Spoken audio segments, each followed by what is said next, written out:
In 1837, America crashed. The panic struck hard.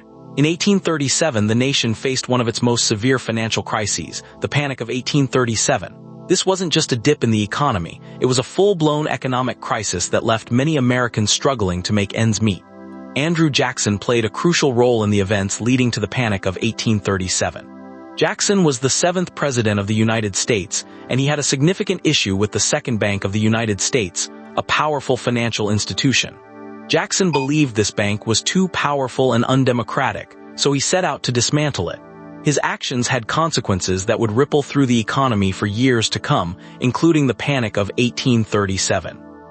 Here's what you'll learn today: how Andrew Jackson's bank war led to the Panic of 1837, and what this means for understanding the relationship between government and banking in history. The Second Bank of the United States was established in 1816. It served as a federal institution with branches throughout the country, tasked with managing the nation's money supply, regulating state banks, and ensuring economic stability. The bank was controversial from the outset due to its significant power and lack of direct accountability to voters. Andrew Jackson and the bank war. Andrew Jackson, the president from 1829 to 1837, was deeply opposed to the Second Bank of the United States. He viewed it as a threat to democratic principles, believing the bank favored the wealthy elite and should be subject to state control rather than federal oversight. Jackson famously referred to the bank as a monster and made the destruction of the bank a key priority of his presidency. In 1832, Jackson vetoed a bill to renew the Second Bank of the United States charter, arguing it was unconstitutional and a threat to the people's rights. His veto stood, and the bank's federal charter expired in 1836, leaving it to operate under state charters until its final closure in 1841. Specie circular. With the Second Bank of the United States charter expiring in 1836, President Andrew Jackson issued the Specie circular in 1837. This executive order required that all public lands be purchased with hard currency, specifically gold or silver coins, rather than paper money.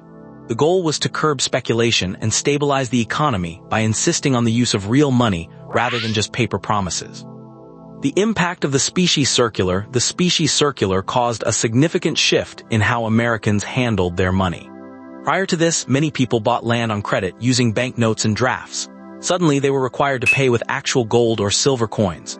This created a substantial demand for specie, and many people scrambled to obtain hard currency, often leading to financial distress and contributing to economic instability. People rushed to convert their paper money into coins, leading to a shortage of specie. Banks could not meet this demand, causing many to fail. This shortage and subsequent bank failures marked the beginning of the Panic of 1837. The Panic of 1837 began on May 10, 1837, when banks in New York City refused to accept each other's paper money. This led to a widespread collapse in the banking system, with banks across the country closing their doors and businesses shutting down, causing the economy to enter a severe downturn. Unemployment rose sharply, and the value of property and businesses declined significantly. People lost their jobs, homes, and savings. Economy considerably. Many historians estimate that unemployment reached around 25% during this period, and thousands of businesses went bankrupt. Economy for decades. Recovery took years, and many people never regained their financial footing. The crisis also led to a significant shift in how the government approached banking, including a renewed interest in federal banking regulation and oversight. Jackson's actions weakened the central banking system and led to a period of financial instability, culminating in the Panic of 1837. Following the panic, there was a push to create a more robust and stable banking system. To establish a new central banking framework, with the creation of the national banking system in 1863. Lessons learned. The Panic of 1837 highlights the importance of a stable banking system. Andrew Jackson's decision to dismantle the Second Bank of the United States led to an economic crisis that adversely affected millions of people. This event illustrates that while there's a tension between government oversight and economic freedom, achieving the right balance is crucial. Today, we see similar debates about financial regulation. Whether it's the role of the Federal Reserve or the regulation of cryptocurrencies, the principles from the Panic of 1837 remain relevant. A stable banking system is crucial for economic stability, and finding the right balance between government oversight and market freedom is key. Economic history, illustrating the consequences of dismantling a central banking system and highlighting the importance of a stable financial framework. Andrew Jackson's actions had far-reaching impacts that continue to influence discussions about banking regulation. Understanding this history helps us appreciate the significance of a robust and regulated banking system for ensuring economic stability. The fallout from the Panic of 1837 was widespread and devastating. Without a central banking system to regulate the economy, banks issued too much currency, leading to inflation and a loss of confidence in paper money. People rushed to exchange their banknotes for specie or hard currency, causing a shortage of gold and silver coins. This shortage forced many banks to close their doors, leading to widespread unemployment and economic hardship. To make matters worse, the British Bank Restriction Act of 1844, which came into effect before the Panic of 1837, tightened monetary policy in Britain and led to a global recession. This further exacerbated the situation in the United States, pushing the country into a prolonged economic downturn that lasted until the mid-1840s. Andrew Jackson's bank war wasn't just about ideology.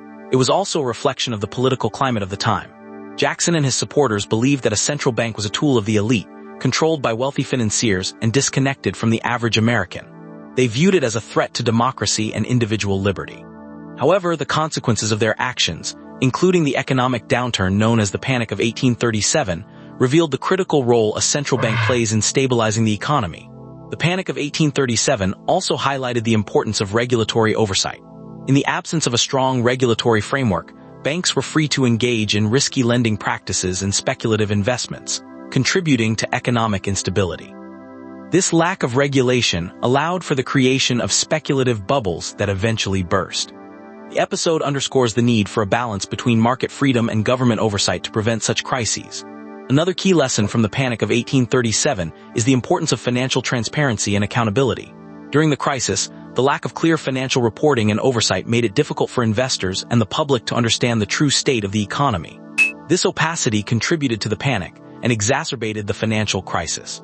Today, transparency and accountability in financial institutions are critical for maintaining trust and preventing future economic downturns. The legacy of the Panic of 1837 can be seen in the subsequent reforms that were enacted to address the weaknesses in the financial system. The creation of the National Banking Act in 1864, for instance, established a system of national banks and a uniform currency, which helped to stabilize the financial system. Similarly, the establishment of the Federal Reserve System in 1913 was a direct response to the need for a central banking institution to regulate the monetary system and maintain financial stability. In the modern context, the principles that emerged from the Panic of 1837 continue to guide financial policy. The debate over the role of the Federal Reserve, for example, echoes the earlier debates over the Second Bank of the United States. Critics argue that the Fed's power is too centralized and that it should be more accountable to the public. Meanwhile, proponents of a strong central bank contend that it's essential for maintaining economic stability and preventing financial crises. Similarly, the regulation of cryptocurrencies is another area where these principles are being debated. Cryptocurrencies operate outside of traditional banking systems and are often unregulated, leading to concerns about financial stability and market integrity. The lessons from historical financial crises, including the Panic of 1837, suggest that a balanced approach is necessary, one that allows for innovation and market freedom while also ensuring that the financial system remains stable and transparent. As economic history that highlighted the importance of a stable and regulated financial system. It demonstrated the consequences of dismantling a central banking system and the need for a balance between market freedom and government oversight. Understanding the lessons from this period is crucial for understanding the complexities of financial systems and ensuring economic stability in the present and future. Jackson's bank war devastated the economy. Many lost savings and jobs as banks collapsed and credit dried up. Imagine your life savings vanishing overnight, rendered worthless. This fate befell countless families during the Panic of 1837. Moreover, the lack of a central banking system meant there was no institution to act as a lender of last resort, a role the Federal Reserve now plays.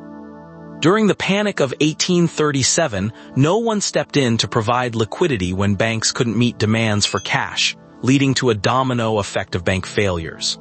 This period also saw the rise of state banks issuing their own currencies, creating a chaotic monetary system.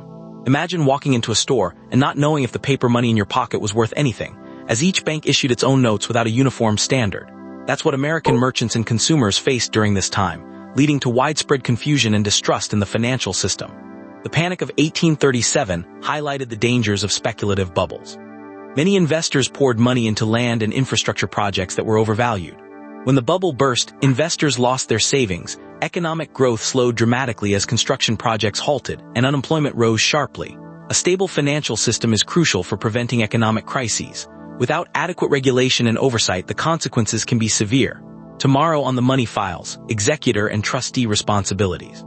This is educational and historical, not financial advice.